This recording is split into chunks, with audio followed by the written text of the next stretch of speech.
এর আগের দিনের কন্টেন্টটা দেখে অনেকের রাগ হয়েছে না, অনেকের আবার আনন্দও হয়েছে। রাগ হয়েছে অনলি ফর বয়েজ বলে, আবার আনন্দ হয়েছে, ঠিক হয়েছে, ছেলেগুলোকে এরকম বলল।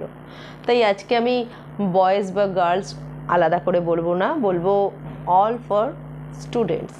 ওকে, হ্যাঁ, আজ আমি সমস্ত স্টুডেন্টদের উদ্দেশ্যে বলবো, অনেক তো হলো আনন্দ করা, তারপর বড়দের মতো জীবন চালানো, এবার একটু নিজের লাইফে ফেরো, অর্থাৎ স্টুডেন্ট লাইফটায় একটু ফেরো, পড়াশুনো করো, একটু এইটাকে চালাও, এটাকে না চালিয়ে, অর্থাৎ মোবাইলটা না চালিয়ে একটু এবার পড়াশুনো করো, তার সঙ্গে একটু শরীরচর্চাও করো।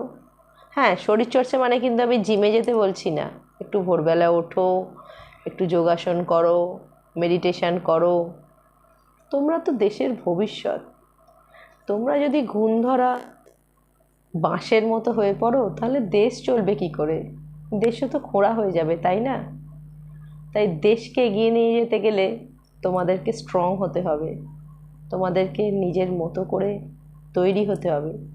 স্টুডেন্ট লাইফ এনজয় করো, পড়াশোনা করো, আড্ডাই আর কি করো, মোবাইলটা দেখো না, আর একটু যোগাসন, শরীরচর্চা করো। Health is wealth. ঠিক আছে, আজকে ছোটো একটুখানি বললাম, যে লাইফে যেটা ঠিক সেই সময় সেই লাইফটাই করো।